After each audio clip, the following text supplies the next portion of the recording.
Pabor si PNP Chief Ronald De La Rosa at Department of National Defense Secretary Delfin Lorenzana na buwagin na lamang ang Commission on Human Rights.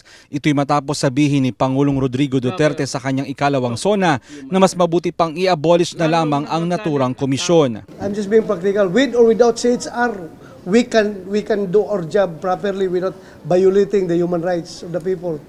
With or without them, we don't need them to watch over us. I agree with Bato.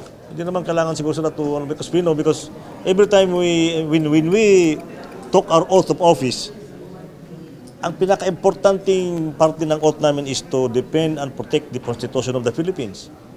Ano ang pinaka-importanting parte ng Constitution? It is the Bill of Rights. Kung sakaling mawala ang CHR, walang dapat ipag-alala ang mga tao dahil mayroong umiiral na mga batas na magpoprotekta sa karapatan ng lahat.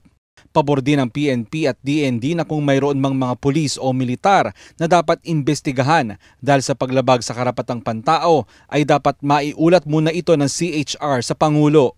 Yung claims nyo na magkaroon ng impunity, I don't think so because we have very specific laws and regulations to follow in the military, also in the police.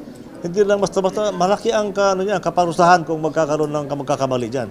Ikinalungkot naman ng Commission on Human Rights ang naging pahayag ng dalawang opisyal.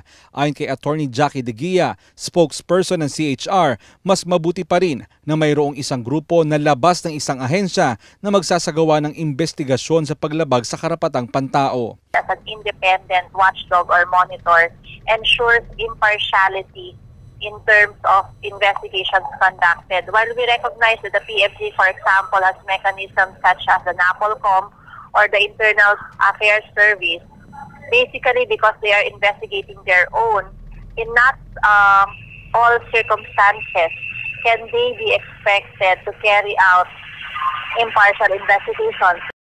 Iginiit ng CHR na importante ang kanilang grupo upang mapanatiling balanse ang pagtrato sa karapatang pantao sa bansa, lalo na sa mga panahon na mayroong pang-aabuso dito. Mon Hocson, UNTV News and Rescue, Makati City.